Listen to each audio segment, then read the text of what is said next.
यह घटना एक शांत वसंत की दोपहर की है। हवा में फूलों की मीठी खुशबू तैर रही थी और सूरज की सुनहरी किरणें दरबार के संगमरमरी फर्श पर पड़ रही थीं। बादशाह अकबर अपने भव्य सिंहासन पर विराजमान थे। उनके बगल में बीरबल हमेशा की तरह शांत और मुस्कुराते हुए खड़े थे। आज अकबर कुछ गंभीर दिख रहे थे। उनकी नजरें दरबारियों पर टिकी थीं, जैसे वे कुछ खास खोज रहे हों।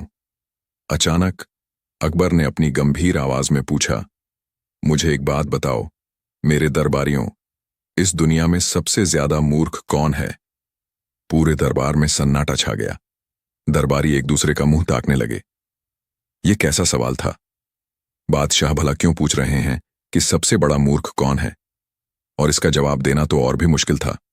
अगर किसी को मूर्ख कहा तो वह नाराज हो सकता है। अगर खुद को मूर्ख कहा तो बादशाह नाराज हो सकते हैं। कोई भी दरबारी कुछ बोलने की हिम्मत नहीं कर पा रहा था। सबकी नजरें झुकी हुई थीं। वजीर अबुल फज्जल अपने माथे पर पसीना पोंछ रहे थे। मानसिंह और टोडरमल भी चुप थे। अकबर ने अपनी भौहें चढ़ाईं। क्या बात है? किसी के पास इस सवाल का जवाब नहीं है? क्या मेरे दरबार में कोई ऐसा नहीं है जो यह बता सके कि सबसे बड़ा मूर्ख कौन है? करामत खान, राजगुरु जो अपनी किताबों और शास्त्रीय ज्ञान पर बहुत गर्व करता था, डरते डरते आगे आया। जहां पनाह, मूर्खता की परिभाषा बहुत व्यापक है। कोई व्यक्ति किसी एक क्षेत्र में मूर्ख हो सकता है, लेकिन दूसरे में बुद्धिमान। इसलिए किसी एक को सबसे ज्यादा मूर्ख कहना बहुत मुश्किल है।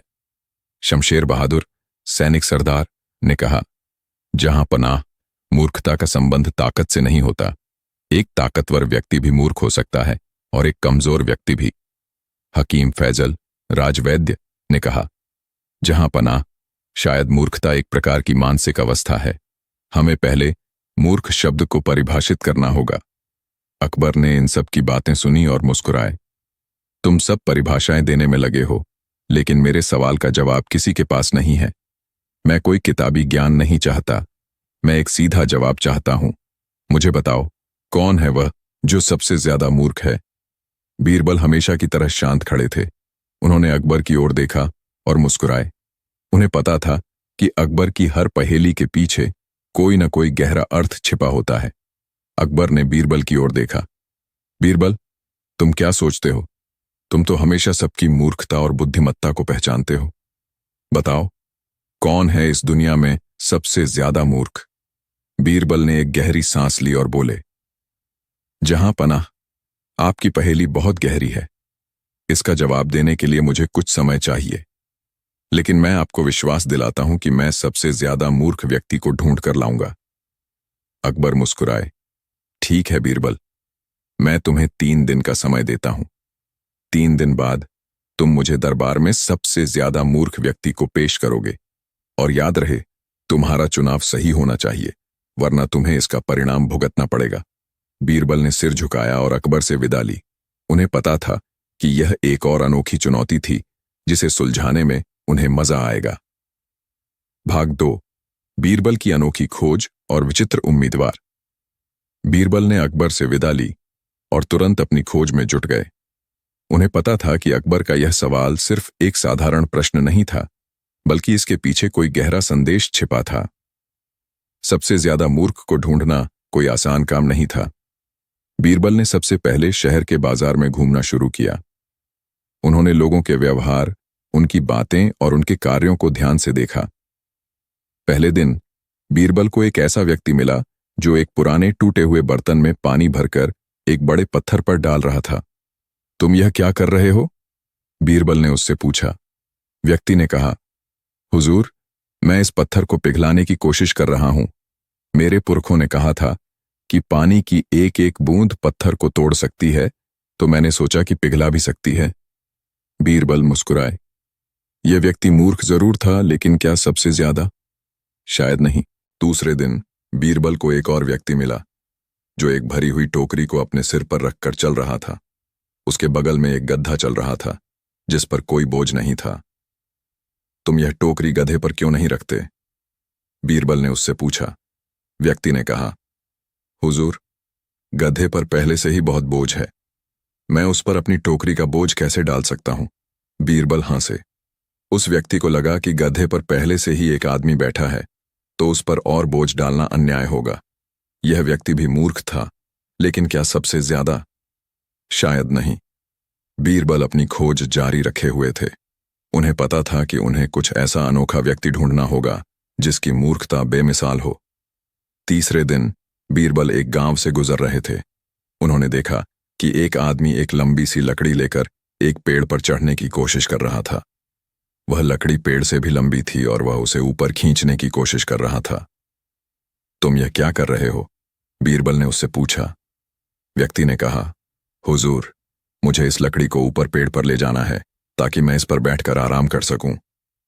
बीरबल मुस्कुराए, लेकिन तुम इसे ऊपर खींच कैसे पाओगे जब यह तुमसे भी ज्यादा लंबी है? व्यक्ति ने कहा, मैं यही तो सोच रहा हूं, यह बहुत मुश्किल काम है। बीरबल को लगा कि यह व्यक्ति मूर्ख है, लेकिन क्या सबसे ज्यादा? अभी भी उन्हें संतोष नहीं हो रहा था। बीरबल ने सोचा कि शायद उन्हें सिर्फ मूर्खता ही नहीं, बल्कि एक ऐसे व्यक्ति की तलाश है जिसकी मूर्खता इतनी जाहिर हो कि हर कोई उसे देखकर हंसे। शाम होते होते बीरबल थक चुके थे। उन्हें कोई ऐसा व्यक्ति नहीं मिल रहा था जिसे वह सबसे ज्यादा मूर्ख कह सकें। वे अपने घर लौट आए। तभी उन्होंने देखा कि उनका पड़ोसी, एक व्यापारी जिसका नाम सेठ चंदनमल था, अपनी छत पर बैठा था और जोर जोर से चिल्ला रहा था, बचाओ बचाओ, मैं गिर रहा हूं। बीरबल हैरान रह गए। सेठ जी, आप तो छत पर बैठे हैं, आप कहां गिर रहे हैं? सेठ चंदनमल ने कहा, हुजूर, मैं नीचे गिर रहा हूं। मेरे घर का कुत्ता मुझ पर चढ़ने की कोशिश कर रहा है और मुझे लग रहा है कि मैं नीचे गिर जाऊंगा। बीरबल ने देखा कि कुत्ता सेठ जी से कई गुना छोटा था और सिर्फ छत के किनारे पर खड़ा होकर भौंक रहा था। सेठ जी पूरी तरह से सुरक्षित बैठे थे। बीरबल मुस्कुराए। यह व्यक्ति मूर्ख तो था, लेकिन अभी भी वह सबसे ज्यादा नहीं था। बीरबल को पता था कि उन्हें अकबर के सवाल का जवाब देना होगा। उन्होंने अपनी सोच बदली। शायद मूर्ख सिर्फ वह नहीं होता जो बेवकूफी भरे काम करता है, बल्कि वह भी होता है जो अपनी मूर्खता को पहचानता नहीं और उस पर अड़ा रहता है। अचानक बीरबल के दिमाग में एक विचार कौन था।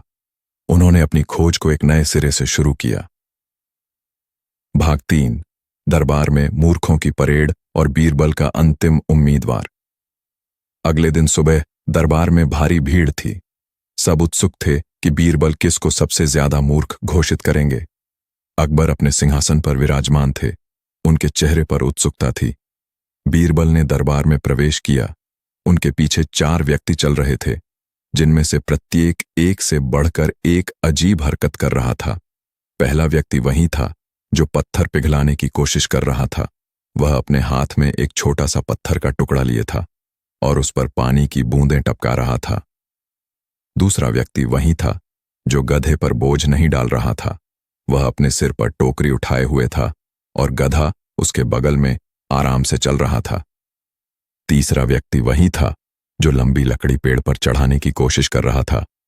वह अभी भी लकड़ी के साथ जूझ रहा था।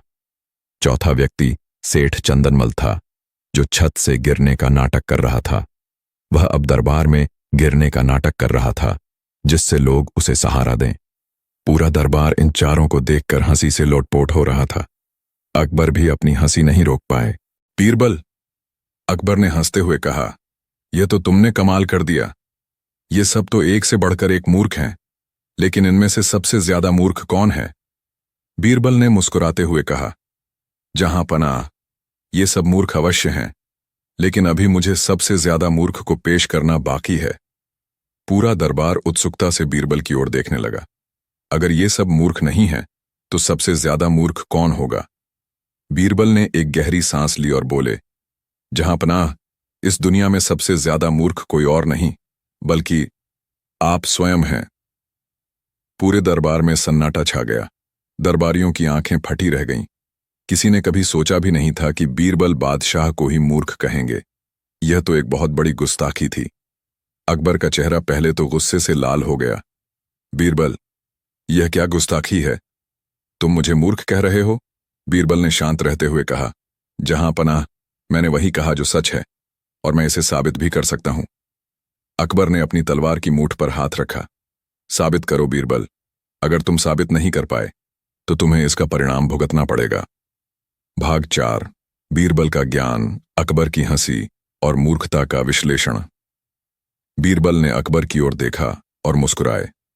जहांपनाह, आपने मुझसे कहा था कि मैं सबसे ज्यादा मूर्ख को ढूंढ कर लाऊं। मैंने इन चारों मूर्खों को ढूंढा जो अपनी मूर्खता में डूबे हुए हैं और उन्हें अपनी मूर्खता का एहसास भी नहीं है। यह व्यक्ति पत्थर पिघलाने की कोशिश कर रहा है। बीरबल ने पहले व्यक्ति की ओर इशारा किया। यह जानता है कि पानी पत्थर नहीं पिघला सकता, लेकिन फिर भी कोशिश कर रहा है। यह मूर्ख है। यह व्यक्ति गधे पर बोझ नहीं डाल रहा है। बीरबल ने दूसरे व्यक्ति की ओर इशारा किया। यह सोचता है कि गधे पर आदमी का बोझ बहुत है। यह भी मूर्ख है। यह व्यक्ति लंबी लकड़ी पेड़ पर ले जाने की कोशिश कर रहा है। बीरबल ने तीसरे व्यक्ति की ओर इशारा किया। यह भी अपनी मूर्खता में अटका है। और यह सेठ चंदनमल। बीरबल ने चौथे व्यक्ति की ओर इशारा किया, जो बिना किसी कारण के गिरने का नाटक कर रहा है। यह भी मूर्ख है। बीरबल ने अपनी बात जारी रखी। लेकिन इन सबसे ज्यादा मूर्ख आप हैं, जहांपनाह। अकबर का गुस्सा अभी भी ठंडा नहीं हुआ था। कैसे बीरबल?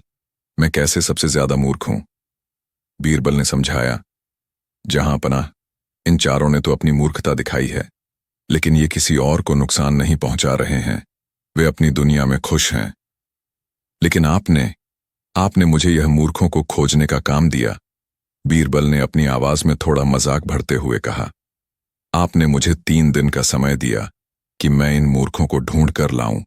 आपने मेरा कीमती समय बर्बाद किया, जहांपनाह, और इस काम में आपने खुद को सबसे बड़ा मूर्ख साबित कर दिया, क्योंकि आपने एक ऐसे काम में अपनी बुद्धि का इस्तेमाल करने को कहा जिसका कोई औचित्य नहीं था। पूरा दरबार पहले तो हक्का बक्का रह गया, फिर धीरे धीरे दरबारियों के चेहरों पर मुस्कान फैलने लगी। उन्हें बीरबल की बात में सच्चाई और हास्य दोनों नजर आए।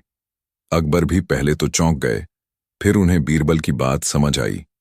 बीरबल सही कह रहे थे। उन्होंने खुद एक ऐसे बेतुके काम में अपना और बीरबल का समय बर्बाद किया था। धीरे धीरे अकबर के चेहरे पर मुस्कान फैलने लगी और फिर वह जोर से ठाके लगाकर हंसने लगे। उनकी हंसी पूरे दरबार में गूंज उठी। बीरबल, अकबर ने हंसते हुए कहा। उनकी आंखों से खुशी के आंसू निकल रहे थे। तुम सचमुच अतुलनीय हो। तुमने एक बार फिर मुझे हरा दिया। मैं सचमुच सबसे बड़ा मूर्ख हूं, क्योंकि मैंने एक ऐसे काम में अपनी बुद्धि का इस्तेमाल करने को कहा जिसका कोई मतलब नहीं था। पूरा दरबार भी अब हंसी से लोटपोट हो रहा था। यह एक ऐसा पल था जब बादशाह और बीरबल दोनों ही हंस रहे थे और पूरा दरबार उनके साथ हंस रहा था। भाग 5। हंसी और ज्ञान की मिलावट का बेमिसाल नमूना। अकबर ने बीरबल की बुद्धिमत्ता की खूब प्रशंसा की। बीरबल, तुमने न केवल मेरी पहेली सुलझाई, बल्कि मुझे यह भी सिखाया कि कभी कभी सबसे बड़ी मूर्खता किसी काम को बिना सोचे समझे करने में होती है। बीरबल ने विनम्रता से सिर झुकाया। जहांपनाह, मेरा उद्देश्य आपको मूर्ख कहना नहीं था, बल्कि यह दिखाना था कि कभी कभी हम खुद ही ऐसे काम करते हैं जो बेतुके होते हैं और हम उन्हें अपनी मूर्खता के कारण नहीं पहचान पाते। अकबर ने उन 4 मूर्खों की ओर देखा। और इन चारों का क्या होगा? बीरबल ने मुस्कुराते हुए कहा। जहांपनाह, इन चारों को कोई सजा नहीं मिलनी चाहिए। ये तो अपनी दुनिया में खुश हैं। इन्हें जाने दिया जाए। अकबर ने सहमति दी। ठीक है, इन चारों को जाने दिया जाए। और बीरबल, तुम्हारे इस बेमिसाल जवाब के लिए मैं तुम्हें सोने के 1000 दीनार इनाम में देता हूं। बीरबल ने विनम्रता से इनाम स्वीकार किया। इस घटना के बाद कौन ज्यादा मूर्ख की पहेली पूरे साम्राज्य में मशहूर हो गई। लोग एक दूसरे को यह कहानी सुनाकर हंसते थे और बीरबल की बुद्धिमत्ता की दाद देते थे। बीरबल ने न केवल एक मुश्किल पहेली को सुलझाया था, बल्कि उन्होंने अकबर को एक महत्वपूर्ण सबक भी सिखाया था। सच्ची बुद्धिमत्ता इस बात में है कि हम अपने समय और संसाधनों का सही उपयोग करें और बेतुके कामों में खुद को उलझाकर मूर्ख न बने। दरबार में गूंजी पहेली, कौन ज्यादा मूर्ख? यह कहानी हंसी और ज्ञान की मिलावट का एक बेमिसाल नमूना बन गई। यह हमें याद दिलाती है कि जीवन की हर समस्या का हल सिर्फ किताबों में या ताकत में नहीं होता, बल्कि कभी कभी एक शरारती मुस्कान, एक सीधी सोच और अपनी गलतियों को स्वीकार करने में भी होता है। यह घटना एक उमस भरी गर्मी की सुबह की है। सूरज की तपती किरणें आगरा के किले के पत्थरों को और भी गर्म कर रही थीं। दरबार में हमेशा की तरह चहल पहल थी, लेकिन आज एक अजीब सा माहौल था। बादशाह अकबर अपने भव्य सिंहासन पर विराजमान थे, लेकिन उनके चेहरे पर थोड़ी चिंता साफ झलक रही थी। उनके बगल में बीरबल खड़े थे, लेकिन आज उनके सिर पर उनकी चिर परिचित रंगीन टोपी नहीं थी। उनका सिर खाली था। दरबारी एक दूसरे का मुंह ताक रहे थे। बीरबल को बिना टोपी के देखना एक अजीब नजारा था।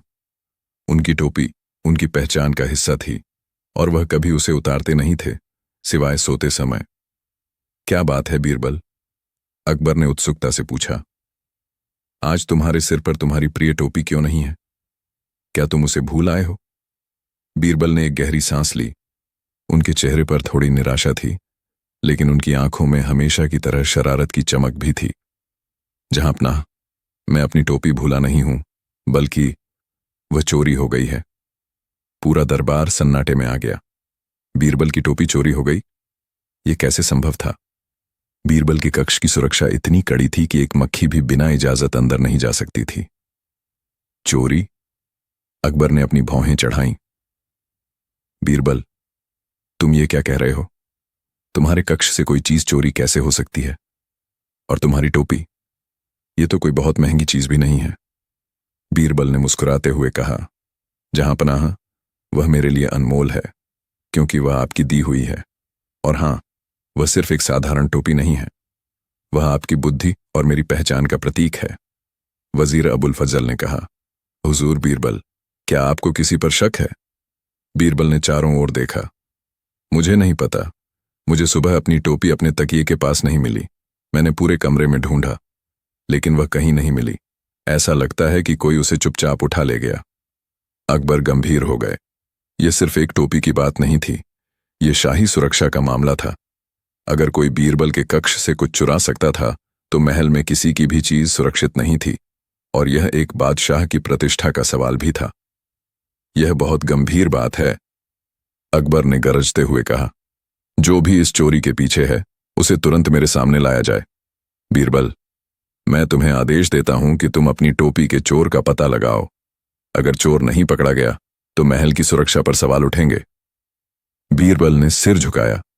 जो हुक्म जहांपनाह, मैं अपनी टोपी के चोर का पता लगाऊंगा। लेकिन बीरबल के दिमाग में एक और विचार आया। यह टोपी की चोरी सिर्फ एक साधारण चोरी नहीं थी, यह एक पहेली थी जिसे किसी ने जानबूझकर बनाया था, ताकि बीरबल को चुनौती दी जा सके, और उन्हें यह पहेली सुलझाने में मजा आएगा।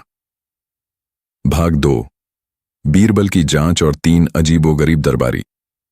बीरबल ने अपनी टोपी के चोर का पता लगाने के लिए तुरंत अपनी जांच शुरू कर दी।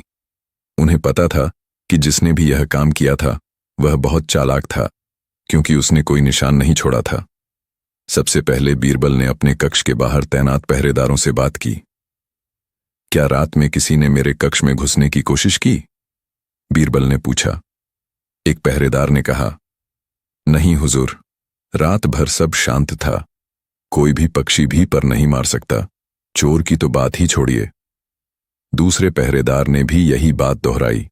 बीरबल को लगा कि अगर किसी बाहरी व्यक्ति ने यह काम किया होता, तो पहरेदारों को जरूर पता चलता। इसका मतलब था कि अपराधी महल के अंदर का ही कोई व्यक्ति था, जो बिना रोक टोक उनके कक्ष में आ जा सकता था। बीरबल ने उन सेवकों से भी बात की जो उनके कक्ष की सफाई करते थे। क्या तुम लोगों ने हाल ही में मेरे कक्ष में कोई अजीब चीज देखी? बीरबल ने पूछा। सेवकों ने कहा कि उन्होंने कुछ भी असामान्य नहीं देखा था। बीरबल ने अपनी सोच बदली। यह चोरी सिर्फ टोपी चुराने के लिए नहीं हुई थी, यह बीरबल को चुनौती देने के लिए हुई थी, और जो उन्हें चुनौती देने की हिम्मत रखता था, वह कोई साधारण व्यक्ति नहीं था। बीरबल ने उन दरबारियों की ओर ध्यान देना शुरू किया जो अक्सर उनसे ईर्ष्या करते थे या उनसे प्रतिस्पर्धा करते थे।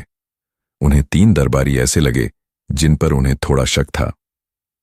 वेंड, मियां शराफत अली, जो अपनी शानो शौकत और दिखावे पर बहुत ध्यान देता था।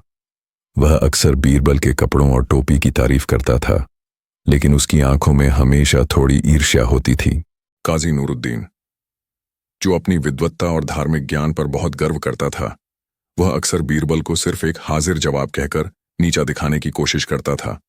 उसे लगता था कि बीरबल की टोपी उसकी बुद्धि का प्रतीक है और उसे चुराकर वह बीरबल को अपमानित कर सकता है। 3. सेठ मंगतराम, जो एक बहुत धनी व्यापारी था और अक्सर अकबर को महंगे तोहफे देता था। उसे लगता था कि बीरबल जैसे गरीब व्यक्ति को इतनी इज्जत क्यों मिलती है, जबकि उसके पास धन नहीं है। वह सोचता था कि बीरबल की टोपी चुराकर वह उसे गरीब दिखा सकता है। बीरबल ने इन तीनों पर नजर रखना शुरू किया। उन्होंने हर उस बात पर ध्यान दिया जो वे कहते थे, जो वे करते थे और उनके हाव भाव पर। पहले दिन बीरबल ने देखा कि मियां शराफत अली कुछ ज्यादा ही चिंतित लग रहा था। वह बार बार अपने सिर पर हाथ फेर रहा था, जैसे उसे अपनी टोपी खोने का डर हो। बीरबल ने सोचा, क्या उसे अपनी चोरी पकड़े जाने का डर है? दूसरे दिन बीरबल ने देखा कि काजी नूरुद्दीन कुछ ज्यादा ही शांत और आत्मविश्वासी दिख रहा था। वह बीरबल की ओर देखकर मुस्कुरा रहा था, जैसे वह सोच रहा हो कि उसने बीरबल को हरा दिया है। बीरबल ने सोचा, क्या यह उसकी चाल है? तीसरे दिन बीरबल ने देखा कि सेठ मंगतराम कुछ ज्यादा ही खुश दिख रहा था। वह अपने अन्य व्यापारी दोस्तों के साथ फुसफुसा रहा था और हंस रहा था। बीरबल ने सोचा, क्या उसने मेरी टोपी चुराकर कोई दांव खेला है? बीरबल को पता था कि सीधे आरोप लगाने से कोई फायदा नहीं होगा। उन्हें कोई ऐसा तरीका ढूंढना होगा जिससे चोर खुद ब खुद सामने आ जाए। उन्होंने अपनी सोच बदली। यह सिर्फ टोपी की चोरी नहीं थी, यह एक खेल था और उन्हें इस खेल को बीरबल के तरीके से खेलना होगा। शाम होते होते बीरबल ने एक योजना बनाई।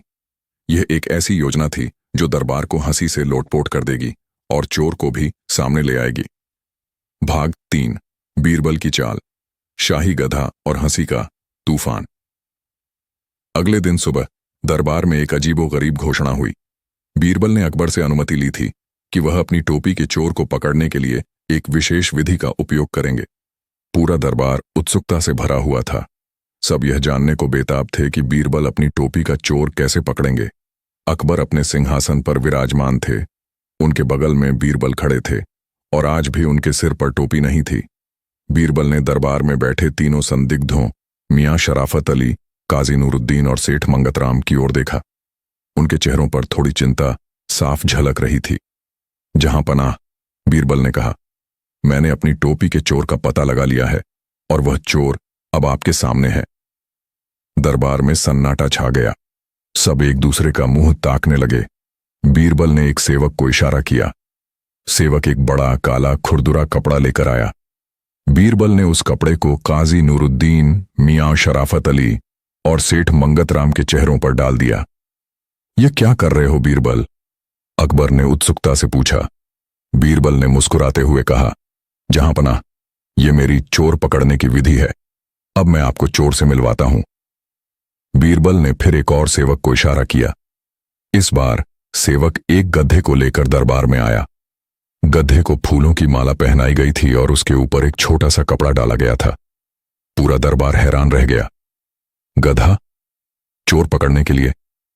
बीरबल ने गंभीर चेहरा बनाते हुए कहा, जहां पनाह, यह कोई साधारण गधा नहीं है। यह शाही गधा है जिसे मैंने विशेष रूप से अपनी टोपी का चोर पकड़ने के लिए प्रशिक्षित किया है। अकबर और सारे दरबारी अपनी हंसी नहीं रोक पाए। एक शाही गधा, यह तो बहुत ही हास्यास्पद था। बीरबल ने अपनी बात जारी रखी। इस शाही गधे के ऊपर मैंने एक विशेष पवित्र काली स्याही लगाई है। यह स्याही सिर्फ उसी व्यक्ति पर लगेगी जिसने चोरी की होगी। अब मैं इन तीनों संदिग्धों से कहूंगा कि वे इस गधे की पूंछ को पकड़कर 3 बार घूमकर यहां वापस आ जाएं। जो भी चोर होगा उसके हाथ में यह काली स्याही लग जाएगी। पूरा दरबार हंसी से लोटपोट हो रहा था। यह एक बहुत ही अजीबोगरीब और हास्यास्पद तरीका था चोर पकड़ने का। बीरबल ने पहले मियां शराफत अली की ओर देखा। मियां शराफत अली, आप पहले गधे की पूंछ पकड़कर 3 बार घूमकर यहां आइए। मियां शराफत अली डरते डरते आगे आया। उसने गधे की पूंछ पकड़ी और 3 बार घूमा। जब वह वापस आया तो बीरबल ने उसके हाथ देखे। उसके हाथ एकदम साफ थे। बीरबल ने मुस्कुराते हुए कहा, मियां शराफत अली, आप निर्दोष हैं। फिर बीरबल ने काजी नूरुद्दीन की ओर देखा। काजी साहब, अब आपकी बारी। काजी नूरुद्दीन भी थोड़ा डरते डरते आगे आया। उसने गधे की पूंछ पकड़ी और 3 बार घूमा। जब वह वापस आया तो बीरबल ने उसके हाथ देखे। उसके हाथ भी एकदम साफ थे। बीरबल ने कहा, काजी साहब, आप भी निर्दोष हैं। पूरा दरबार अब उत्सुकता से सेठ मंगतराम की ओर देख रहा था। क्या वही चोर था? बीरबल ने सेठ मंगतराम की ओर देखा। सेठ मंगतराम, अब आपकी बारी। सेठ मंगतराम आगे आया। उसके चेहरे पर थोड़ा डर था। उसने गधे की पूंछ पकड़ी और 3 बार घूमा। जब वह वापस आया तो बीरबल ने उसके हाथ देखे। सेठ मंगतराम के हाथ भी एकदम साफ थे। पूरा दरबार एक बार फिर हैरान रह गया। तो इनमें से कोई भी चोर नहीं था? बीरबल ने कैसे कहा कि चोर दरबार में है? अकबर ने अपनी भौहें चढ़ाईं। बीरबल, यह क्या मजाक है? इनमें से तो कोई भी चोर नहीं निकला। और तुमने कहा था कि चोर मेरे सामने है। बीरबल ने मुस्कुराते हुए कहा, जहां पनाह, मैंने वही कहा जो सच है। चोर अभी भी आपके सामने है। बीरबल ने एक गहरी सांस ली और बोले, इन तीनों ने गधे की पूंछ पकड़ी, लेकिन किसी के भी हाथ में स्याही नहीं लगी। इसका मतलब है कि इन तीनों में से कोई चोर नहीं है। तो फिर कौन है? अकबर ने उत्सुकता से पूछा। बीरबल ने अपनी आवाज तेज करते हुए कहा, जिसने चोरी की होगी वह अपनी चोरी पकड़े जाने के डर से गधे की पूंछ को पकड़ेगा ही नहीं। पूरा दरबार सन्नाटे में आ गया। फिर एक एक करके दरबारियों को बीरबल की बात समझ आई और वे जोर से हंसने लगे। बीरबल ने उन तीनों संदिग्धों की ओर देखा। इन तीनों ने गधे की पूंछ पकड़ी, लेकिन जिसने चोरी की होगी उसे पता होगा कि गधे की पूंछ पर कोई स्याही नहीं है। इसीलिए वह उसे पकड़ेगा ही नहीं, ताकि उसे पकड़े जाने का कोई बहाना न मिले। वह सोचेगा कि अगर मैंने पूंछ नहीं पकड़ी तो कोई मुझे चोर नहीं समझेगा। बीरबल ने फिर तीनों के हाथ ध्यान से देखे। और देखिए, इन तीनों के हाथ बिल्कुल साफ हैं। इसका मतलब है कि इन तीनों में से किसी ने भी चोरी नहीं की। भाग 4, चोर की पहचान और टोपी की वापसी। अकबर ने अपनी भौहें चढ़ाईं। बीरबल, तुम यह क्या कह रहे हो? अगर इन तीनों में से कोई चोर नहीं है तो फिर कौन है? बीरबल ने मुस्कुराते हुए कहा, जहां अपना, अब मैं असली चोर को आपके सामने पेश करता हूं। असली चोर वह है जिसने गधे की पूंछ को पकड़ा ही नहीं, और वह जानता है कि मैंने गधे की पूंछ पर कोई स्याही नहीं लगाई थी।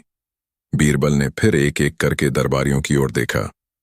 सबने गधे की पूंछ को पकड़ा था, क्योंकि वे बीरबल के आदेश को टाल नहीं सकते थे। बीरबल ने कहा, असल में मैंने गधे की पूंछ पर कोई स्याही नहीं लगाई थी। यह सिर्फ एक चाल थी चोर को पकड़ने की। पूरा दरबार सन्नाटे में आ गया। यह तो बीरबल की एक और अनोखी चाल थी। बीरबल ने फिर अपनी बात जारी रखी। जिसने भी मेरी टोपी चुराई थी वह सोच रहा होगा कि अगर मैंने गधे की पूंछ पकड़ी तो मेरे हाथ पर काली स्याही लग जाएगी और मैं पकड़ा जाऊंगा। इसलिए उसने अपनी चोरी को छिपाने के लिए गधे की पूंछ को पकड़ा ही नहीं होगा। उसने सिर्फ पकड़ने का नाटक किया होगा। बीरबल ने कहा, तो अब मैं उन तीनों से फिर से पूछना चाहूंगा, क्या तुम तीनों में से किसी ने गधे की पूंछ को पकड़ने का नाटक किया था और असल में उसे छुआ नहीं था? मियां शराफत अली और काजी नूरुद्दीन ने एक दूसरे की ओर देखा। वे जानते थे कि उन्होंने सचमुच पूंछ पकड़ी थी, लेकिन सेठ मंगतराम का चेहरा सफेद पड़ गया।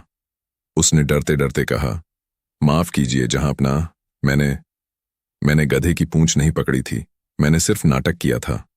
पूरा दरबार हैरान रह गया। तो सेठ मंगतराम ही चोर था?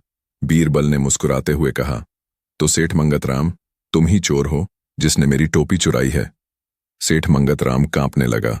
माफ कीजिए हुजूर बीरबल, माफ कीजिए जहांपना, मैंने सिर्फ मजाक के लिए आपकी टोपी चुराई थी ताकि आपको चुनौती दे सकूं। अकबर ने अपनी भौहें चढ़ाईं। मजाक? बीरबल की टोपी चुराना और शाही सुरक्षा को खतरे में डालना कोई मजाक नहीं है सेठ मंगतराम। सेठ मंगतराम ने डरते डरते कहा, हुजूर, टोपी मैंने अपने घर में छिपाकर रखी है, मैं उसे अभी ले आता हूं। कुछ देर बाद सेवक सेठ मंगतराम के घर से बीरबल की टोपी ले आया। बीरबल ने अपनी टोपी अपने सिर पर रखी और मुस्कुराए। पूरा दरबार अब हंसी से लोटपोट हो रहा था। बीरबल ने एक बार फिर अपनी अद्वितीय बुद्धि का प्रदर्शन किया था और चोर को भी एक ऐसे अनोखे तरीके से पकड़ा था जिसकी किसी ने कल्पना भी नहीं की थी। भाग 5। बीरबल का जवाब इतिहास बन गया और हंसी का यादगार दिन। अकबर ने बीरबल की पीठ थपथपाई। बीरबल, तुम सचमुच महान हो। तुमने एक बार फिर साबित कर दिया कि तुम्हारे जैसा बुद्धिमान व्यक्ति इस पूरे आलम में कोई नहीं है। यह तो एक ऐसी पहेली थी जिसे कोई और सुलझा नहीं सकता था। बीरबल ने विनम्रता से सिर झुकाया। जहां पनाह, यह सब आपकी प्रेरणा और मेरे शाही गद्दे का कमाल है। पूरा दरबार फिर से ठाकों से गूंज उठा। शाही गधा अब दरबार का एक नया मजेदार किस्सा बन गया था। अकबर ने सेठ मंगतराम की ओर देखा। सेठ मंगतराम, तुम्हारी यह हरकत माफी के लायक नहीं है, लेकिन बीरबल ने अपनी टोपी वापस पा ली है, इसलिए मैं तुम्हें कड़ी सजा नहीं दूंगा। सेठ मंगतराम ने कहा, जो हुक्म, जहां पनाह, मैं कसम खाता हूं कि अब कभी ऐसी मूर्खता नहीं करूंगा। अकबर ने कहा, तुम्हें बीरबल की टोपी चुराने के लिए सोने के 1000 दीनार का जुर्माना देना होगा और वह जुर्माना बीरबल को मिलेगा। सेठ मंगतराम ने राहत की सांस ली। यह कड़ी सजा नहीं थी। बीरबल ने अकबर से कहा, जहां पनाह, मुझे लगता है कि इस दिन को सबसे ज्यादा हंसी का दिन घोषित करना चाहिए। आज दरबार में इतनी हंसी आई है जितनी पहले कभी नहीं आई। अकबर मुस्कुराए। तुम्हारा सुझाव बहुत अच्छा है बीरबल। आज का दिन दरबार में सबसे ज्यादा हंसी का दिन घोषित किया जाता है। पूरा दरबार फिर से खुशी और हंसी से गूंज उठा। यह एक ऐसा दिन था जो हमेशा के लिए दरबार के इतिहास में एक यादगार घटना बन गया। बीरबल की चोरी हुई टोपी की कहानी पूरे साम्राज्य में फैल गई। लोग बीरबल की बुद्धि, उनके शाही गद्दे और उस दिन की हंसी को याद करके खिलखिला उठते थे। इस किस्से ने न केवल मनोरंजन किया, बल्कि यह भी सिखाया कि सच्ची बुद्धिमत्ता सिर्फ ज्ञान का प्रदर्शन नहीं होती, बल्कि वह व्यावहारिकता, हाजिर जवाबी और कभी-कभी एक शरारती चाल का अद्भुत मेल होती है। और इस तरह बीरबल ने एक बार फिर अपनी अद्वितीय बुद्धि का प्रदर्शन किया, यह साबित करते हुए कि कभी-कभी सबसे बड़ी पहेलियां भी एक साधारण सी चाल और बहुत सारी हंसी से सुलझाई जा सकती हैं। उनका जवाब सचमुच इतिहास बन गया और वह दिन दरबार में सबसे ज्यादा हंसी का दिन बन गया। एक सुबह जब दरबार अपने दैनिक कार्यों में व्यस्त था, एक अजनबी ने प्रवेश किया। वह देखने में साधारण था, लेकिन उसके हाथ में एक भव्य लिफाफा था जिस पर शाही मुहर लगी थी। उसने झुककर बादशाह अकबर को सलाम किया और लिफाफा पेश किया।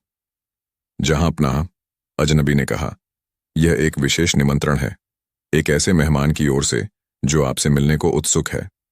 अकबर ने लिफाफा खोला। अंदर एक सुंदर हस्तलिखित पत्र था जिसमें लिखा था, महान सम्राट अकबर को मैं आपसे मिलने की तीव्र इच्छा रखता हूं। मेरी उपस्थिति अदृश्य होगी, फिर भी मेरी छाप अमिट रहेगी। मैं आज रात आपके शाही भोज में उपस्थित रहूंगा। क्या आप मुझे पहचान सकते हैं? आपका अदृश्य मेहमान। अकबर ने पत्र पढ़कर दरबारियों की ओर देखा। उनके चेहरे पर आश्चर्य और कौतूहल के भाव थे। किसी ने कभी ऐसा निमंत्रण नहीं सुना था। अदृश्य मेहमान?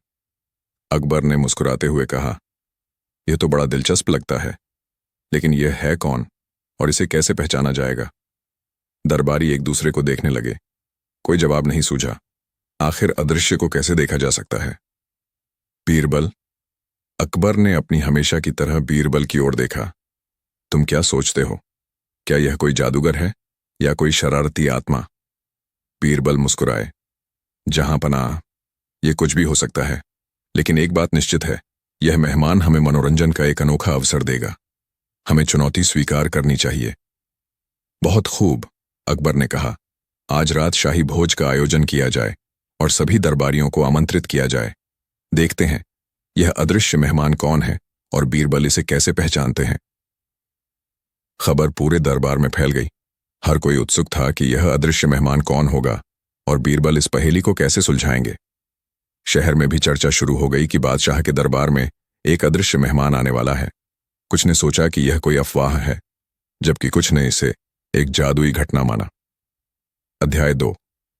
भोज की तैयारी और बीरबल की योजना। शाम होते ही शाही दरबार जगमगा उठा। रंग बिरंगी रोशनियां, स्वादिष्ट व्यंजनों की खुशबू और संगीत की मधुर धुनें वातावरण को और भी भव्य बना रही थीं। दरबार के केंद्र में एक विशाल मेज लगाई गई थी, जिस पर तरह तरह के पकवान और मिठाइयां सजी थीं। बीरबल अपनी चिरपरिचित मुस्कान के साथ बादशाह अकबर के पास बैठे थे। अकबर अभी भी अदृश्य मेहमान के रहस्य में डूबे हुए थे। बीरबल, अकबर ने फुसफुसाते हुए कहा, तुम्हारी क्या योजना है? हम इस अदृश्य को कैसे ढूंढेंगे? बीरबल ने अपनी उंगली होठों पर रखी। जहां पनाह, हमारी पहली योजना यह है कि हम सभी मेहमानों का ध्यान रखें। हर छोटी से छोटी चीज पर अदृश्य होने का मतलब यह नहीं कि उसका कोई प्रभाव न हो, लेकिन अगर वह सचमुच अदृश्य है तो हम उसे कैसे देखेंगे? अकबर ने सवाल किया। देखेंगे नहीं, जहां पनाह, बीरबल ने रहस्यमयी ढंग से कहा, महसूस करेंगे उसकी उपस्थिति को, उसके प्रभाव को। बीरबल ने कुछ सेवकों को बुलाया और उन्हें कुछ विशेष निर्देश दिए। सेवकों ने सिर हिलाया और अपने काम में लग गए। भोज शुरू हुआ। दरबारी अपनी अपनी सीटों पर बैठ गए। अकबर और बीरबल ने भी अपना स्थान ग्रहण किया। सभी की आंखें दरबार के हर कोने पर टिकी थीं, यह देखने के लिए कि अदृश्य मेहमान कब और कैसे प्रकट होता है। समय बीतता गया। पकवान परोसे गए, संगीत बजता रहा और बातचीत चलती रही, लेकिन अदृश्य मेहमान का कोई पता नहीं चला। दरबारी एक दूसरे को देखने लगे। क्या यह कोई मजाक था? अकबर ने बीरबल की ओर देखा, जिनके चेहरे पर हल्की सी मुस्कान थी। बीरबल ने इशारे से अकबर को शांत रहने को कहा।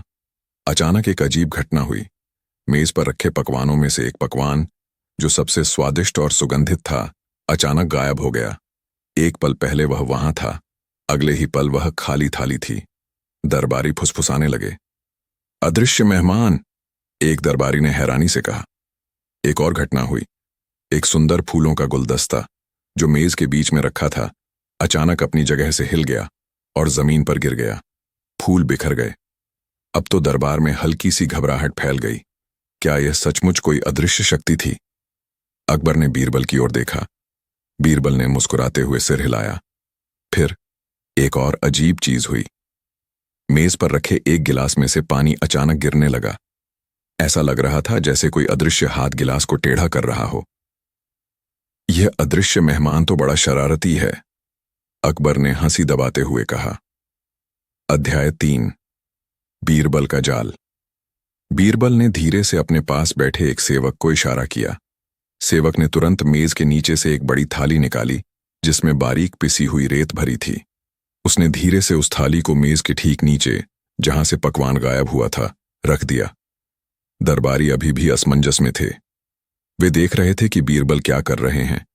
कुछ ही मिनटों में एक और पकवान गायब हुआ, और इस बार रेत वाली थाली में कुछ हल्के निशान बन गए, छोटे छोटे अदृश्य पैरों के निशान। बीरबल ने आंखें चमकाईं। जहां पनाह, हमारा अदृश्य मेहमान मिल गया। सभी दरबारी हैरान रह गए। पैरों के निशान? लेकिन कौन था? बीरबल उठे और धीरे से उस स्थान की ओर बढ़े जहां पैरों के निशान थे। उन्होंने एक गहरी सांस ली और अचानक अपना हाथ उस स्थान पर बढ़ा दिया। पकड़ा, बीरबल ने जोर से कहा। उनके हाथ में एक छोटा सा भूरे रंग का बंदर था। बंदर के मुंह में अभी भी पकवान का एक टुकड़ा था, जिसे वह चबा रहा था। दरबार में एक पल की चुप्पी छाई रही। फिर अचानक ठहाकों की गड़गड़ाहट गूंज उठी। अकबर स्वयं अपनी हंसी नहीं रोक पाए। एक बंदर, अकबर हंसते हुए बोले, तो यह था हमारा अदृश्य मेहमान। बीरबल, तुमने एक बार फिर कमाल कर दिया। बीरबल ने झुककर सलाम किया। जहां पनाह, अदृश्य होने का मतलब यह नहीं कि कोई अपना निशान न छोड़े। हमारे आसपास हर चीज अपना प्रभाव छोड़ती है, भले ही हम उसे तुरंत देख न पाएं। इस बंदर ने अपनी भूख और शरारत के निशान छोड़े, और वही हमें उसकी पहचान करने में मदद कर गए। बीरबल ने आगे कहा, जब हमें यह निमंत्रण मिला तो मैंने सोचा कि यह कोई बहुत चतुर व्यक्ति या कोई जादूगर होगा, लेकिन मैंने यह भी सोचा कि कोई भी शक्ति पूरी तरह से अदृश्य नहीं रह सकती। कुछ न कुछ तो उसकी उपस्थिति का संकेत देगा। इसलिए मैंने सेवकों को मेज पर पकवानों पर नजर रखने के लिए कहा था, और मैंने रेत की थाली तैयार रखी थी, यह जानने के लिए कि अदृश्य मेहमान कहां से आता है। अकबर ने बीरबल की बुद्धि की प्रशंसा की। तुम्हारी दूरदर्शिता और चतुराई लाजवाब है बीरबल। तुमने एक बार फिर साबित कर दिया कि दुनिया की सबसे बड़ी पहेलियां भी तुम्हारी बुद्धि के आगे छोटी हैं। दरबारी भी बीरबल की प्रशंसा करने लगे। सभी ने इस अनोखे अदृश्य मेहमान और बीरबल की शानदार चाल का आनंद लिया। अध्याय 4 अदृश्य मेहमान की कहानी। जब बंदर को पकड़ लिया गया तो बीरबल ने पूछा, लेकिन यह बंदर यहां कैसे आया और यह निमंत्रण किसने भेजा? तभी दरबार के पीछे से एक छोटा बच्चा सामने आया। वह थोड़ा डरा हुआ था, लेकिन उसके चेहरे पर हल्की सी मुस्कान भी थी। जहां अपना, बच्चे ने धीरे से कहा। वह निमंत्रण मैंने भेजा था। अकबर और दरबारी और भी हैरान रह गए। बच्चे ने अपनी कहानी सुनाई। मेरा नाम करण है। मैं इस बंदर का मालिक हूं, जिसका नाम चिंकी है। चिंकी बहुत शरारती है और उसे मीठा बहुत पसंद है। आज सुबह जब मैं अपने बाग में खेल रहा था, मैंने देखा कि चिंकी आपके दरबार की ओर भाग रही है। मैं जानता था कि वह शाही पकवानों को देखकर लालची हो जाएगी।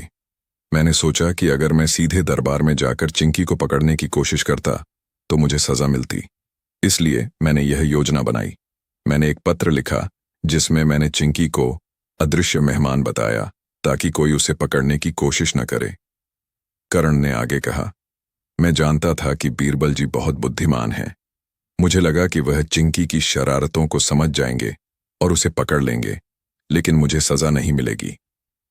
अकबर और बीरबल दोनों हंस पड़े। तो तुमने हमें बेवकूफ बनाया?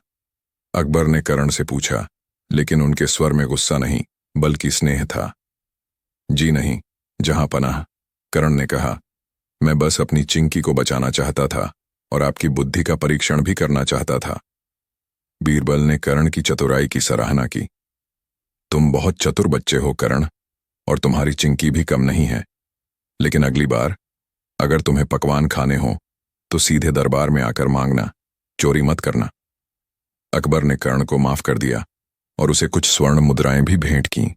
उन्होंने कहा, तुम्हारी योजना और तुम्हारी ईमानदारी दोनों ही सराहनीय हैं, और तुम्हारे अदृश्य मेहमान ने तो हमारे दरबार को हंसी और मनोरंजन से भर दिया। इस घटना के बाद कर्ण और उसकी चिंकी अक्सर दरबार में आते थे, और अकबर तथा बीरबल के साथ उनके मजेदार किस्से हमेशा दरबार में चर्चा का विषय बने रहते थे। अध्याय 5 हंसी से गूंजता दरबार। यह कहानी पूरे राज्य में फैल गई। हर कोई अकबर और बीरबल की बुद्धिमत्ता और कर्ण की चतुराई की बात कर रहा था। यह एक ऐसी घटना थी जिसने दरबार की नीरसता को तोड़ दिया और सभी को हंसी का एक यादगार पल दिया। अकबर ने अक्सर इस घटना को याद करते हुए कहा, बीरबल, तुमने मुझे सिखाया कि दुनिया में कोई भी चीज पूरी तरह से अदृश्य नहीं होती।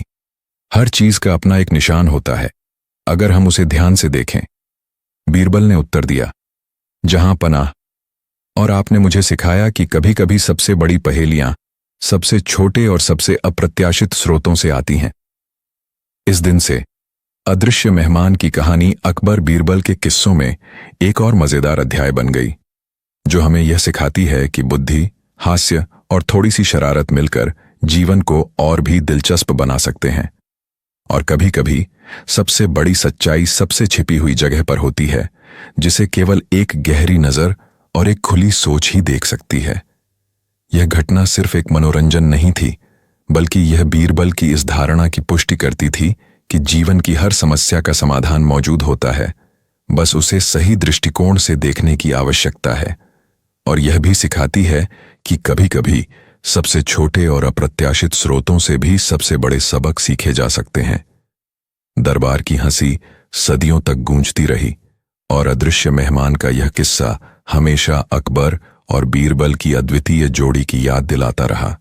एक शांत दोपहर, जब दरबार की कार्यवाही अपने सामान्य ढर्रे पर चल रही थी, एक अजनबी फकीर ने दरबार में प्रवेश किया। उसके हाथ में एक साधारण सा लेकिन थोड़ा पुराना दिखने वाला तकिया था। फकीर के चेहरे पर एक रहस्यमयी मुस्कान थी। जहां पनाह अकबर, फकीर ने झुककर सलाम किया। मैं आपकी महानता और आपके दरबार की बुद्धिमत्ता के किस्से सुनकर दूर देश से आया हूं। मैं आपके लिए एक अनोखा उपहार लाया हूं। अकबर ने उत्सुकता से फकीर और उसके हाथ में पकड़े तकिए को देखा। क्या है यह उपहार फकीर साहब? यह कोई साधारण तकिया नहीं है, जहां पनाह, फकीर ने कहा, यह एक बोलता तकिया है। यह हर सवाल का जवाब देता है। जो कुछ भी आप इससे पूछेंगे, यह आपको बताएगा। दरबार में एक फुसफुसाहट फैल गई। एक बोलता तकिया? ये कैसे मुमकिन है? दरबारियों के चेहरे पर अविश्वास और कौतूहल के मिले जुले भाव थे। अकबर ने बीरबल की ओर देखा, जिनके चेहरे पर हमेशा की तरह शांत मुस्कान थी। तो क्या यह सचमुच बोलता है? अकबर ने संदेह से पूछा।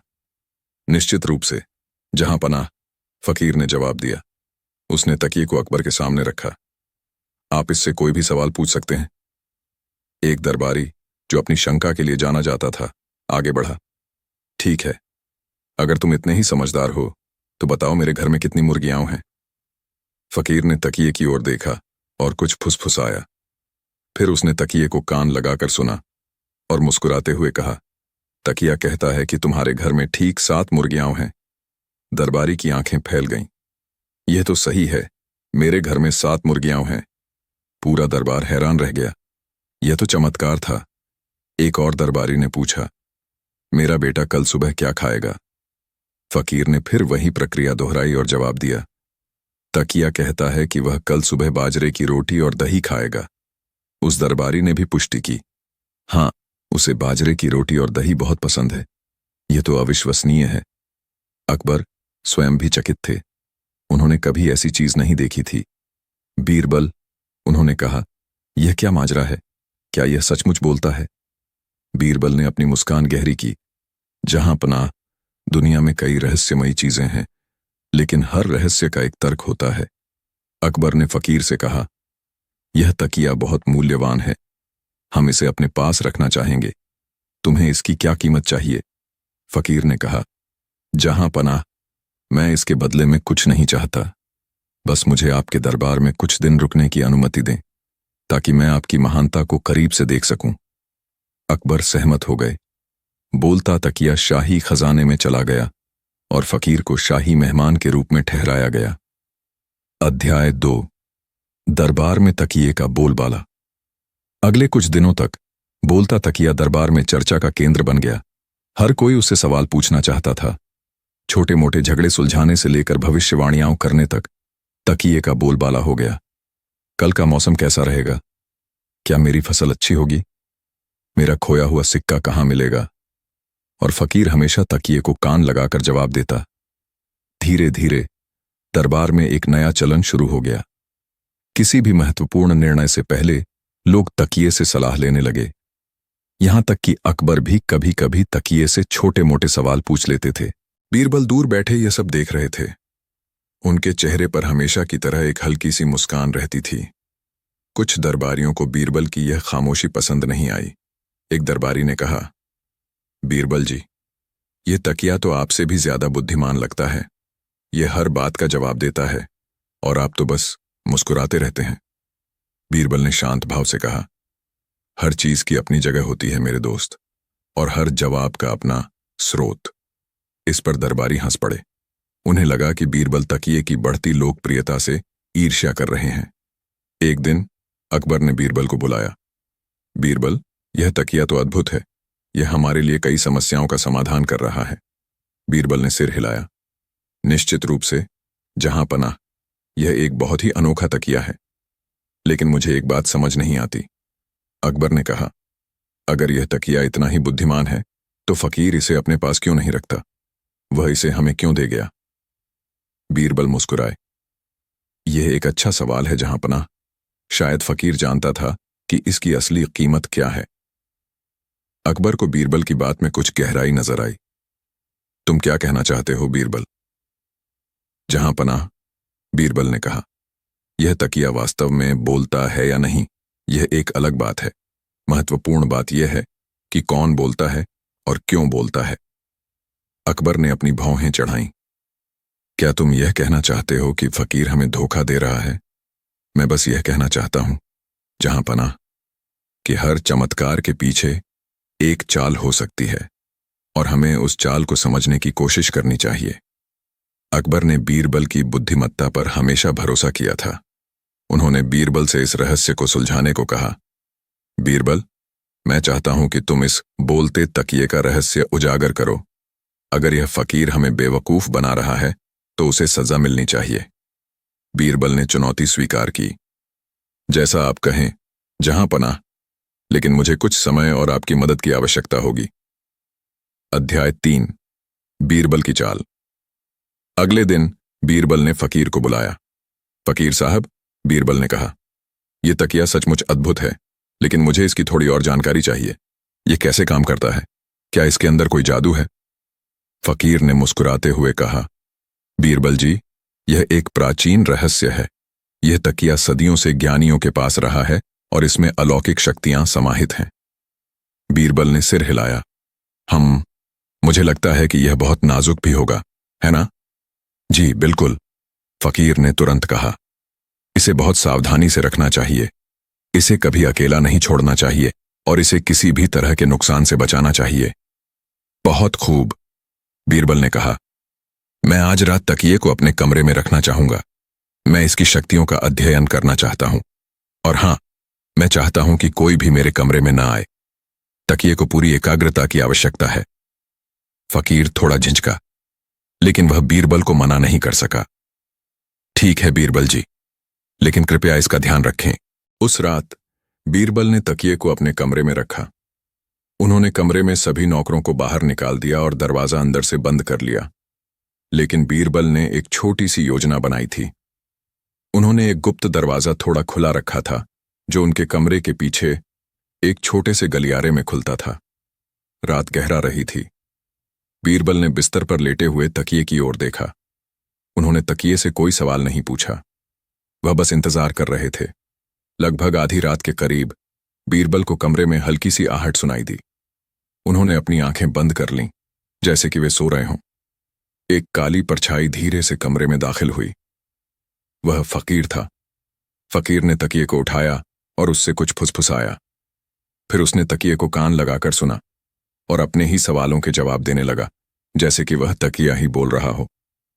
बीरबल ने मुस्कुराया। उन्हें अपनी आंखों पर विश्वास नहीं हुआ। यह तो वही फकीर था जो दिन में दरबार में नाटक करता था। फकीर ने तकिए को खोला। उसके अंदर एक छोटा सा यंत्र था, जिसके माध्यम से वह आवाजों को बाहर निकालता था। यह एक सरल लेकिन प्रभावी चाल थी। फकीर खुद ही सवालों के जवाब देता था और तकिए को अपने मुंह के पास लाकर आवाज को थोड़ा बदल देता था, ताकि ऐसा लगे कि तकिया बोल रहा है। जब फकीर तकिए को बंद कर रहा था, बीरबल अचानक उठ बैठे। पकड़े गए, फकीर साहब! फकीर चौंक गया। उसके हाथ से तकिया गिर गया। वह डर गया था। तो तुम ही थे वह बोलता तकिया?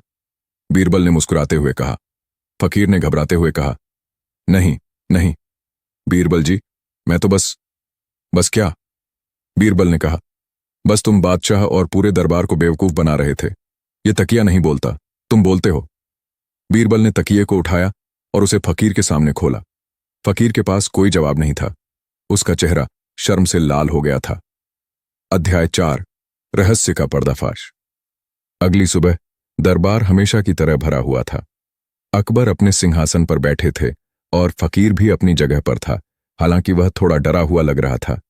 बीरबल, अकबर ने कहा, क्या तुमने बोलते तकिए का रहस्य सुलझाया? बीरबल मुस्कुराए। जी जहांपना, मैंने इस बोलते तकिए के बारे में सब कुछ जान लिया है और मैं आपको दिखा सकता हूं कि यह कैसे काम करता है। सभी दरबारियों की आंखें बीरबल पर टिकी थीं। फकीर का दिल जोर जोर से धड़क रहा था।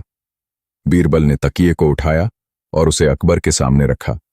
जहांपना, यह तकिया वास्तव में नहीं बोलता। दरबार में फिर से फुसफुसाहट फैल गई। तो फिर जवाब कौन देता है? अकबर ने पूछा। बीरबल ने फकीर की ओर इशारा किया। यह फकीर साहब, यह तकिया सिर्फ एक जरिया है।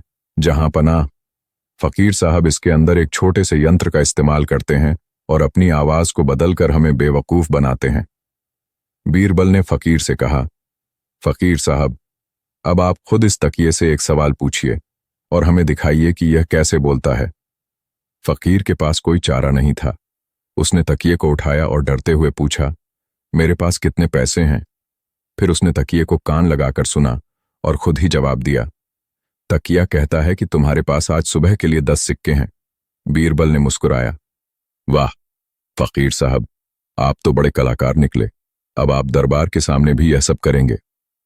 दरबारी अब समझ गए थे। वे हंसने लगे। अकबर भी अपनी हंसी नहीं रोक पाए। उन्हें फकीर की चालाकी पर गुस्सा नहीं आया, बल्कि उसकी हिम्मत और बीरबल की बुद्धिमत्ता पर गर्व हुआ। तो यह सब एक मजाक था, अकबर ने हंसते हुए कहा। एक बहुत ही दिलचस्प मजाक। फकीर को अपनी गलती का एहसास हुआ। उसने झुककर अकबर और बीरबल से माफी मांगी। जहां पनाह, बीरबल जी, मुझे माफ कर दीजिए। मैं बस अपनी कला का प्रदर्शन करना चाहता था और कुछ पैसे कमाना चाहता था। बीरबल ने कहा, फकीर साहब, आपकी कला में कोई कमी नहीं है, लेकिन धोखाधड़ी अच्छी बात नहीं है। आप अपनी कला का सही तरीके से इस्तेमाल करें तो आपको सम्मान और धन दोनों मिलेंगे। अकबर ने फकीर को माफ कर दिया, लेकिन उसे चेतावनी दी कि वह भविष्य में ऐसी धोखाधड़ी न करे। उन्होंने उसे कुछ इनाम भी दिया ताकि वह अपनी कला का ईमानदारी से प्रदर्शन कर सके। अध्याय 5, बुद्धिमत्ता की जीत। इस घटना के बाद बीरबल की बुद्धिमत्ता और भी चमक उठी। पूरे राज्य में यह कहानी फैल गई कि कैसे बीरबल ने एक बोलते तकिए का रहस्य उजागर किया और एक धोखेबाज फकीर की पोल खोली। अकबर ने बीरबल की पीठ थपथपाई। बीरबल, तुमने एक बार फिर साबित कर दिया कि कोई भी जादू या चाल तुम्हारी बुद्धि के आगे टिक नहीं सकती। बीरबल ने झुककर सलाम किया। जहां पनाह, यह तो आपकी शिक्षा और आपका विश्वास है जो मुझे इतनी शक्ति देता है।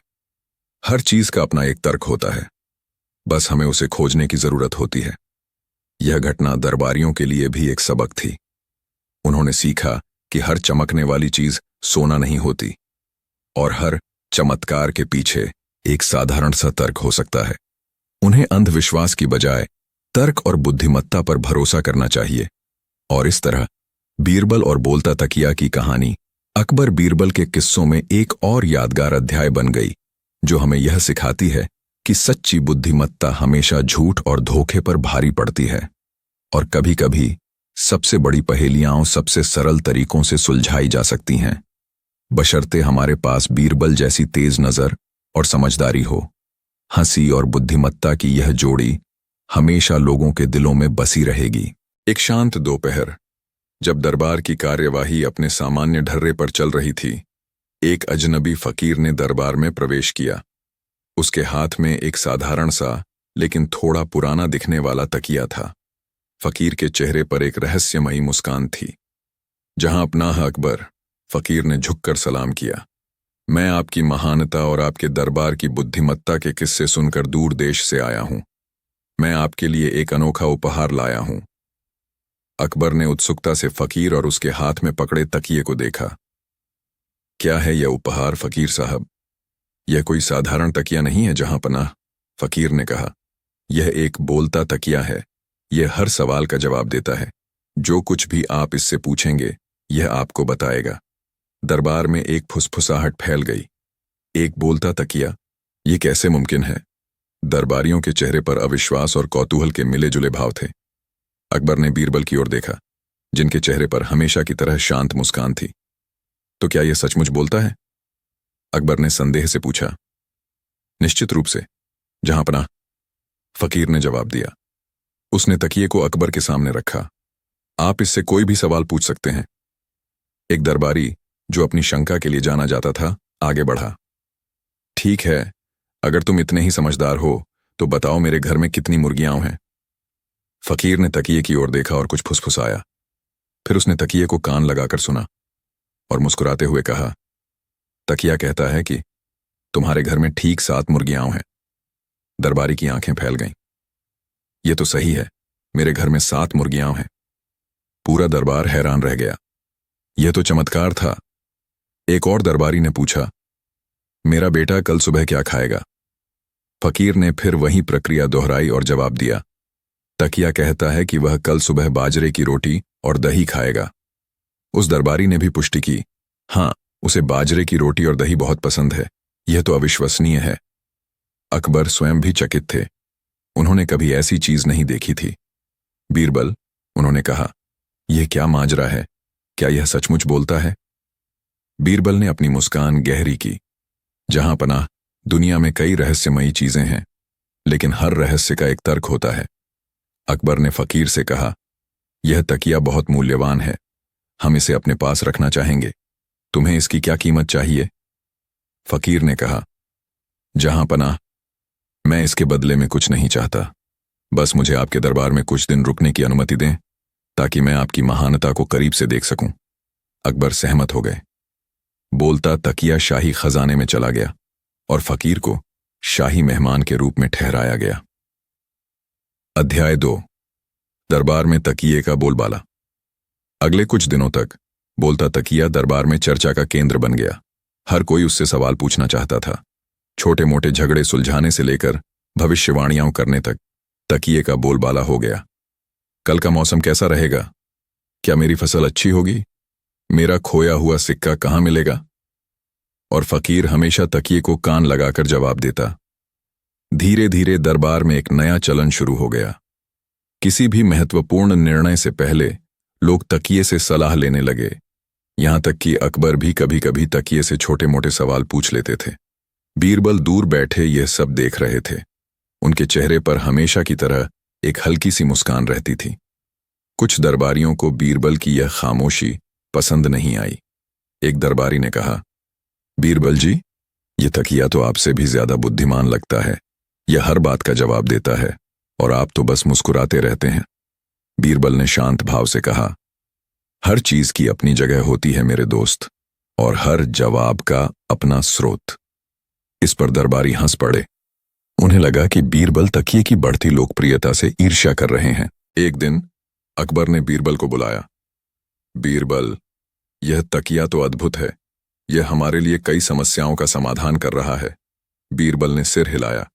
निश्चित रूप से जहां पनाह, यह एक बहुत ही अनोखा तकिया है। लेकिन मुझे एक बात समझ नहीं आती।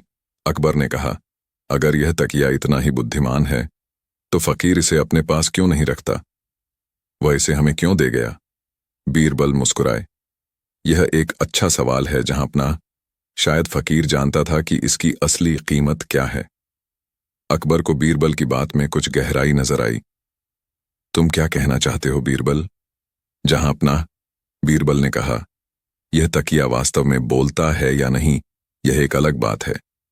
महत्वपूर्ण बात यह है कि कौन बोलता है और क्यों बोलता है। अकबर ने अपनी भौहें चढ़ाईं। क्या तुम यह कहना चाहते हो कि फकीर हमें धोखा दे रहा है? मैं बस यह कहना चाहता हूं जहां पनाह, कि हर चमत्कार के पीछे एक चाल हो सकती है और हमें उस चाल को समझने की कोशिश करनी चाहिए। अकबर ने बीरबल की बुद्धिमत्ता पर हमेशा भरोसा किया था। उन्होंने बीरबल से इस रहस्य को सुलझाने को कहा। बीरबल, मैं चाहता हूं कि तुम इस बोलते तकिए का रहस्य उजागर करो। अगर यह फकीर हमें बेवकूफ बना रहा है तो उसे सजा मिलनी चाहिए। बीरबल ने चुनौती स्वीकार की। जैसा आप कहें जहां पनाह, लेकिन मुझे कुछ समय और आपकी मदद की आवश्यकता होगी। अध्याय 3। बीरबल की चाल। अगले दिन बीरबल ने फकीर को बुलाया। फकीर साहब, बीरबल ने कहा, यह तकिया सचमुच अद्भुत है, लेकिन मुझे इसकी थोड़ी और जानकारी चाहिए। यह कैसे काम करता है? क्या इसके अंदर कोई जादू है? फकीर ने मुस्कुराते हुए कहा, बीरबल जी, यह एक प्राचीन रहस्य है। यह तकिया सदियों से ज्ञानियों के पास रहा है और इसमें अलौकिक शक्तियां समाहित हैं। बीरबल ने सिर हिलाया। मुझे लगता है कि यह बहुत नाजुक भी होगा, है ना? जी बिल्कुल, फकीर ने तुरंत कहा। इसे बहुत सावधानी से रखना चाहिए। इसे कभी अकेला नहीं छोड़ना चाहिए और इसे किसी भी तरह के नुकसान से बचाना चाहिए। बहुत खूब, बीरबल ने कहा। मैं आज रात तकिए को अपने कमरे में रखना चाहूंगा। मैं इसकी शक्तियों का अध्ययन करना चाहता हूं। और हां, मैं चाहता हूं कि कोई भी मेरे कमरे में ना आए। तकिए को पूरी एकाग्रता की आवश्यकता है। फकीर थोड़ा झिंझका, लेकिन वह बीरबल को मना नहीं कर सका। ठीक है बीरबल जी, लेकिन कृपया इसका ध्यान रखें। उस रात बीरबल ने तकिए को अपने कमरे में रखा। उन्होंने कमरे में सभी नौकरों को बाहर निकाल दिया और दरवाजा अंदर से बंद कर लिया। लेकिन बीरबल ने एक छोटी सी योजना बनाई थी। उन्होंने एक गुप्त दरवाजा थोड़ा खुला रखा था, जो उनके कमरे के पीछे एक छोटे से गलियारे में खुलता था। रात गहरा रही थी। बीरबल ने बिस्तर पर लेटे हुए तकिए की ओर देखा। उन्होंने तकिए से कोई सवाल नहीं पूछा। वह बस इंतजार कर रहे थे। लगभग आधी रात के करीब बीरबल को कमरे में हल्की सी आहट सुनाई दी। उन्होंने अपनी आंखें बंद कर लीं, जैसे कि वे सो रहे हों। एक काली परछाई धीरे से कमरे में दाखिल हुई। वह फकीर था। फकीर ने तकिए को उठाया और उससे कुछ फुसफुसाया। फिर उसने तकिए को कान लगाकर सुना और अपने ही सवालों के जवाब देने लगा, जैसे कि वह तकिया ही बोल रहा हो। बीरबल ने मुस्कुराया। उन्हें अपनी आंखों पर विश्वास नहीं हुआ। यह तो वही फकीर था जो दिन में दरबार में नाटक करता था। फकीर ने तकिए को खोला। उसके अंदर एक छोटा सा यंत्र था, जिसके माध्यम से वह आवाजों को बाहर निकालता था। यह एक सरल लेकिन प्रभावी चाल थी। फकीर खुद ही सवालों के जवाब देता था और तकिए को अपने मुंह के पास लाकर आवाज को थोड़ा बदल देता था, ताकि ऐसा लगे कि तकिया बोल रहा है।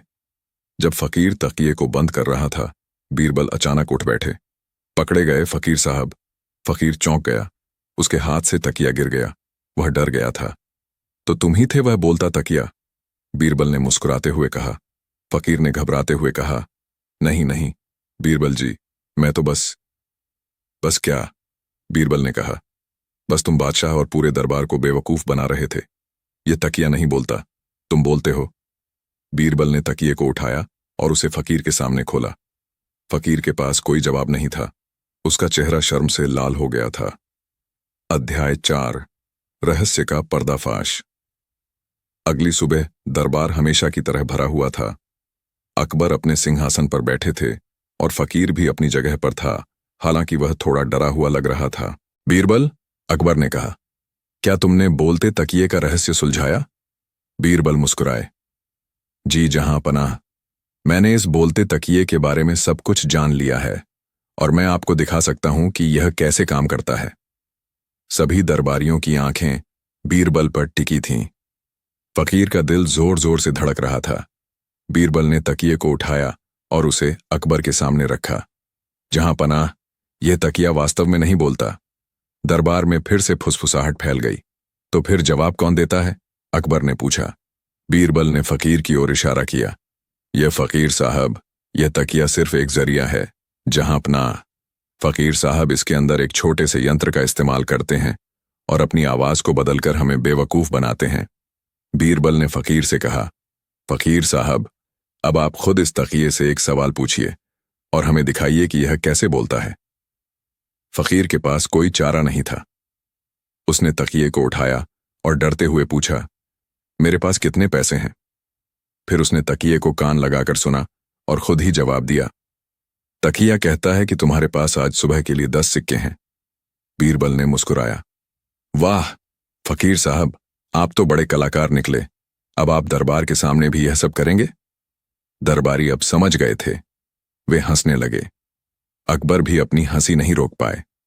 उन्हें फकीर की चालाकी पर गुस्सा नहीं आया, बल्कि उसकी हिम्मत और बीरबल की बुद्धिमत्ता पर गर्व हुआ। तो यह सब एक मजाक था? अकबर ने हंसते हुए कहा। एक बहुत ही दिलचस्प मजाक। फकीर को अपनी गलती का एहसास हुआ। उसने झुककर अकबर और बीरबल से माफी मांगी। जहां पनाह, बीरबल जी, मुझे माफ कर दीजिए। मैं बस अपनी कला का प्रदर्शन करना चाहता था और कुछ पैसे कमाना चाहता था। बीरबल ने कहा, फकीर साहब, आपकी कला में कोई कमी नहीं है, लेकिन धोखाधड़ी अच्छी बात नहीं है। आप अपनी कला का सही तरीके से इस्तेमाल करें तो आपको सम्मान और धन दोनों मिलेंगे। अकबर ने फकीर को माफ कर दिया, लेकिन उसे चेतावनी दी कि वह भविष्य में ऐसी धोखाधड़ी न करे। उन्होंने उसे कुछ इनाम भी दिया ताकि वह अपनी कला का ईमानदारी से प्रदर्शन कर सके। अध्याय 5, बुद्धिमत्ता की जीत। इस घटना के बाद बीरबल की बुद्धिमत्ता और भी चमक उठी। पूरे राज्य में यह कहानी फैल गई कि कैसे बीरबल ने एक बोलते तकिए का रहस्य उजागर किया और एक धोखेबाज फकीर की पोल खोली। अकबर ने बीरबल की पीठ थपथपाई। बीरबल, तुमने एक बार फिर साबित कर दिया कि कोई भी जादू या चाल तुम्हारी बुद्धि के आगे टिक नहीं सकती। बीरबल ने झुककर सलाम किया। जहां पनाह, यह तो आपकी शिक्षा और आपका विश्वास है जो मुझे इतनी शक्ति देता है। हर चीज का अपना एक तर्क होता है, बस हमें उसे खोजने की जरूरत होती है। यह घटना दरबारियों के लिए भी एक सबक थी। उन्होंने सीखा कि हर चमकने वाली चीज सोना नहीं होती और हर चमत्कार के पीछे एक साधारण सा तर्क हो सकता है। उन्हें अंधविश्वास की बजाय तर्क और बुद्धिमत्ता पर भरोसा करना चाहिए। और इस तरह बीरबल और बोलता तकिया की कहानी अकबर बीरबल के किस्सों में एक और यादगार अध्याय बन गई, जो हमें यह सिखाती है कि सच्ची बुद्धिमत्ता हमेशा झूठ और धोखे पर भारी पड़ती है, और कभी-कभी सबसे बड़ी पहेलियां सबसे सरल तरीकों से सुलझाई जा सकती हैं, बशर्ते हमारे पास बीरबल जैसी तेज नजर और समझदारी हो। हंसी और बुद्धिमत्ता की यह जोड़ी हमेशा लोगों के दिलों में बसी रहेगी। यह एक गर्म दोपहर का दिन था। दरबार में एक गंभीर बहस चल रही थी। दूर के एक राज्य से आए दूत ने अकबर के सामने एक ऐसी शर्त रख दी थी जिससे अकबर बेहद क्रोधित हो गए थे। दूत का कहना था कि उनका राजा अकबर से ज्यादा शक्तिशाली और बुद्धिमान है, और अगर अकबर यह साबित कर सकते हैं कि उनके राज्य में बोलने वाला पानी और नाचने वाली आग है, तो वे अधीनता स्वीकार कर लेंगे। यह एक असंभव सी शर्त थी। पानी कैसे बोल सकता है और आग कैसे नाच सकती है? अकबर को लगा कि यह उनका अपमान है। उनकी मुट्ठियां भिंच गईं और उनके चेहरे पर क्रोध साफ झलक रहा था। यह अपमान है, अकबर गरजे। क्या वह मूर्ख राजा हमें कम समझता है? बोलने वाला पानी और नाचने वाली आग, यह तो केवल जादू और अंधविश्वास की बातें हैं। हम कोई मदारी नहीं हैं कि ऐसे तमाशे दिखाए। दरबारी खामोश थे। वे जानते थे कि जब बादशाह गुस्से में होते हैं तो उनसे बात करना खतरे से खाली नहीं होता। दूत अपनी जीत पर मुस्कुरा रहा था, जैसे कि उसने अकबर को एक ऐसी पहेली में फंसा दिया हो जिसका कोई हल नहीं। अकबर ने अपनी तलवार पर हाथ रखा। अगर उस राजा ने यह शर्त वापस नहीं ली तो युद्ध निश्चित है। सभी दरबारी डर गए। एक मामूली सी शर्त युद्ध का कारण बन सकती थी। तभी बीरबल आगे बढ़े। उनके चेहरे पर हमेशा की तरह एक शांत मुस्कान थी, जो अकबर के उग्र गुस्से के बिल्कुल विपरीत थी। जहां अपना, बीरबल ने विनम्रता से कहा, क्रोध में लिया गया निर्णय अक्सर गलत होता है। उस राजा की चुनौती अजीब जरूर है, लेकिन शायद इसमें कोई गहरा अर्थ छिपा हो। अकबर ने बीरबल की ओर देखा। उनकी आंखों में अभी भी गुस्सा था, लेकिन बीरबल की आवाज में हमेशा कुछ ऐसा होता था जो उन्हें शांत करता था। गहरा अर्थ? बीरबल, तुम क्या कह रहे हो? पानी कैसे बोल सकता है और आग कैसे नाच सकती है? जहां अपना, बीरबल ने कहा, कभी कभी जो हमें असंभव लगता है वह केवल हमारे देखने के तरीके पर निर्भर करता है। हमें इस चुनौती को एक पहेली के रूप में लेना चाहिए, न कि अपमान के रूप में। दूत ने बीरबल को ताना मारा। अगर तुम इतने ही बुद्धिमान हो तो बताओ बीरबल, कहां है बोलने वाला पानी और नाचने वाली आग? बीरबल ने मुस्कुराते हुए कहा, बोलने वाला पानी और नाचने वाली आग, यह दोनों ही आपके राजा के राज्य में भी हैं और हमारे जहांपनाह के राज्य में भी। दूत ने ठाका लगाया, तुम क्या मजाक कर रहे हो? अगर यह सच है तो दिखाओ। अकबर ने भी उत्सुकता से बीरबल की ओर देखा। बीरबल, अगर तुम यह पहेली सुलझा सकते हो तो मैं तुम्हें मुंह मांगा इनाम दूंगा, लेकिन अगर तुम असफल रहे, बीरबल ने कहा, जहांपनाह, मैं आपको निराश नहीं करूंगा। मुझे बस कुछ दिनों का समय चाहिए, और मुझे आपकी आज्ञा चाहिए कि इस बीच कोई भी युद्ध की बात न करे। अकबर बीरबल की आत्मविश्वास भरी मुस्कान को देखकर थोड़ा शांत हुए। ठीक है बीरबल, तुम्हें 3 दिन का समय मिलता है। अगर तुम इस पहेली को सुलझा पाए तो बहुत अच्छा, वरना। बीरबल ने अकबर को सलाम किया और दरबार से चले गए। दूत अभी भी मुस्कुरा रहा था। उसे यकीन था कि बीरबल असफल होंगे। अध्याय 2, पानी का रहस्य। बीरबल अपने घर लौटे और सोचने लगे। बोलने वाला पानी और नाचने वाली आग, ये कोई सामान्य चीज तो नहीं हो सकती। इसमें जरूर कोई गहरा अर्थ छिपा है। उन्होंने सबसे पहले बोलने वाले पानी पर विचार किया। पानी कैसे बोल सकता है? क्या यह कोई झरना है जिसकी आवाज बोलने जैसी लगती हो, या कोई नदी जो अपनी कहानी कहती हो? बीरबल ने अपने कुछ भरोसेमंद सेवकों को बुलाया और उन्हें शहर में पानी से संबंधित हर चीज पर गौर करने को कहा। कुएं, नदियां, झरने, झीलें, सब कुछ। अगले दिन बीरबल शहर के एक व्यस्त बाजार से गुजर रहे थे। उन्होंने देखा कि एक कुएं के पास बहुत भीड़ लगी हुई है। लोग वहां पानी भर रहे थे और एक दूसरे से बातें कर रहे थे। एक औरत दूसरी से कह रही थी, आज मेरी बहू ने मुझे बहुत परेशान किया। दूसरी ने जवाब दिया, अरे हाँ, मेरी तो कल रात नींद ही नहीं आई। बीरबल ने गौर किया कि कैसे लोग कुएं के पास आकर अपनी सुख दुख की बातें साझा कर रहे थे। कुएं का पानी धीरे धीरे बाल्टियों में भरता जा रहा था, जैसे कि वह इन सभी कहानियों को सुन रहा हो। बीरबल को एक विचार आया, क्या यह हो सकता है कि बोलने वाला पानी से मतलब वह जगह हो जहां लोग आकर अपने विचार और कहानियां साझा करते हैं, जहां पानी के साथ साथ बातें भी बहती हैं। उन्होंने अपने सेवकों को बुलाया और उन्हें दरबार में कुछ बड़े मटके और पानी के घड़े रखने का निर्देश दिया। साथ ही उन्होंने कुछ विशेष प्रकार के मिट्टी के घड़े भी तैयार करने को कहा। पहले दिन बीरबल ने बोलने वाले पानी का रहस्य सुलझाने में बिताया। अब बारी थी नाचने वाली आग की। अध्याय 3, आग का नृत्य। बीरबल ने नाचने वाली आग के बारे में सोचना शुरू किया। आग कैसे नाच सकती है? क्या यह कोई विशेष प्रकार की मशाल है या कोई अग्निशिल्प? बीरबल ने शहर के शिल्पकारों और कलाकारों से मुलाकात की। उन्होंने उनसे आग के उपयोग के बारे में जानकारी ली। एक बूढ़े शिल्पकार ने उन्हें बताया कि कुछ त्योहारों पर लोग आग से कलाकृतियां बनाते हैं और उनसे खेलते हैं, जिससे ऐसा लगता है जैसे आग नाच रही हो। लेकिन यह सामान्य नहीं था और इसे हर दिन दिखाना संभव नहीं था। बीरबल ने फिर से अपने आसपास देखा।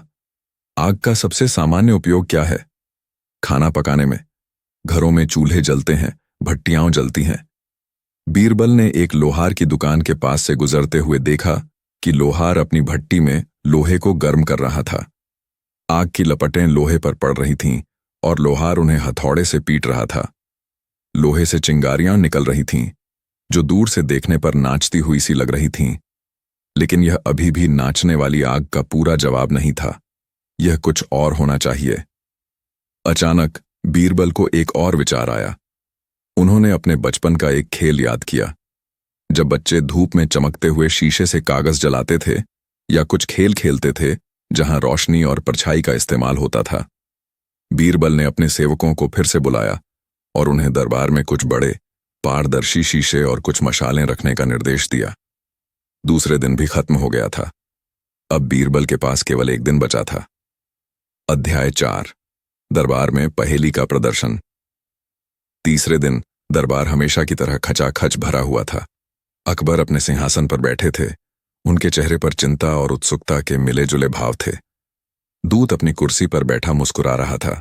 उसे यकीन था कि बीरबल असफल होंगे। बीरबल दरबार में दाखिल हुए। उनके चेहरे पर वही शांत मुस्कान थी। बीरबल, अकबर ने कहा, क्या तुम तैयार हो? क्या तुम्हें बोलने वाला पानी और नाचने वाली आग मिल गए? बीरबल ने अकबर को सलाम किया।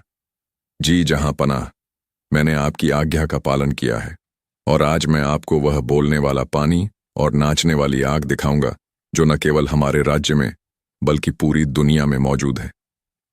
बीरबल ने पहले बोलने वाले पानी का प्रदर्शन करने का फैसला किया। उन्होंने दरबार में रखे कुछ बड़े मटकों की ओर इशारा किया जो पानी से भरे हुए थे। जहां पनाह, बीरबल ने कहा, ये रहे हमारे बोलने वाले पानी के उदाहरण। सभी दरबारी हैरान रह गए। ये तो सामान्य पानी था, ये कैसे बोल सकता था? बीरबल ने एक सेवक को बुलाया और उसे एक मटके के पास खड़ा कर दिया। सेवक, तुम इस पानी के सामने खड़े होकर अपनी सबसे बड़ी इच्छा बताओ। सेवक ने डरते हुए कहा, मैं चाहता हूं कि मुझे 1000 अशर्फियां मिलें। बीरबल ने दूसरा सेवक बुलाया। तुम भी अपनी इच्छा बताओ। दूसरे सेवक ने कहा, मैं चाहता हूं कि मुझे एक सुंदर पत्नी मिले। बीरबल ने फिर एक दरबारी को बुलाया। आप भी अपने मन की बात कहिए। दरबारी ने कहा, मैं चाहता हूं कि बादशाह मुझे अपने सेनापति बना दें। बीरबल ने बारी बारी से कई लोगों को बुलाया और उनसे पानी के सामने खड़े होकर अपने मन की बात कहने को कहा। हर कोई अपनी इच्छाएं, शिकायतें या सपने बता रहा था। जैसे जैसे लोग अपनी बातें कह रहे थे, मटकों का पानी धीरे धीरे कम होता जा रहा था, क्योंकि लोग पानी पी भी रहे थे और अपनी बात कह भी रहे थे। बीरबल ने अकबर की ओर देखा। जहां पनाह, आपने देखा, इस पानी के सामने हर कोई बोल रहा है। यह पानी चुपचाप सबकी बातें सुन रहा है। यह लोगों के सुख दुख, उनकी इच्छाओं और शिकायतों को अपने अंदर समाहित कर रहा है। क्या यह पानी बोलता नहीं है? यह वह पानी है जिसके इर्द गिर्द लोग जमा होते हैं और अपने विचार साझा करते हैं। यह बोलने वाला पानी है क्योंकि यह लोगों को बोलने का अवसर देता है। दरबारी और अकबर दोनों बीरबल की व्याख्या सुनकर चकित रह गए। दूत का चेहरा भी थोड़ा फीका पड़ गया था। उसने सोचा नहीं था कि बीरबल इतनी अनोखी व्याख्या करेंगे। बीरबल ने आगे कहा, हर कुआं, हर नदी का किनारा, हर वह स्थान जहां लोग पानी भरने आते हैं, वहीं बोलने वाला पानी मौजूद होता है। यह वह स्थान है जहां समुदाय एकत्र होता है और अपने विचारों का आदान प्रदान करता है। अकबर ने सिर हिलाया। उनके चेहरे पर अब गुस्से की बजाय समझदारी के भाव थे। अद्भुत बीरबल, तुम्हारी सोच लाजवाब है। अब बारी थी नाचने वाली आग की। बीरबल ने दरबार के केंद्र में एक मशाल जलाने का आदेश दिया। फिर उन्होंने कुछ सेवकों को बुलाया और उन्हें कुछ बड़े पारदर्शी शीशे पकड़ने को कहा। बीरबल ने मशाल के सामने एक बड़ा शीशा रखा। मशाल की रोशनी शीशे पर पड़ी और उसकी परछाई दीवार पर नाचने लगी। फिर उन्होंने दूसरा शीशा रखा और तीसरा। हर शीशे के कोण को बदलते ही दीवार पर बनी रोशनी की परछाई अलग अलग तरह से नाचती हुई दिखाई देने लगी। ऐसा लग रहा था जैसे आग की लपटें ही दीवार पर नाच रही हों। जहां पनाह, बीरबल ने कहा, यह रही हमारी नाचने वाली आग। बीरबल ने आगे समझाया, जब हम आग की रोशनी को दर्पण और शीशों के माध्यम से देखते हैं तो उसकी परछाई दीवार पर नाचती हुई प्रतीत होती है। यह आग ही है जो हमें यह नृत्य दिखा रही है। यह हमारी कल्पना और विज्ञान का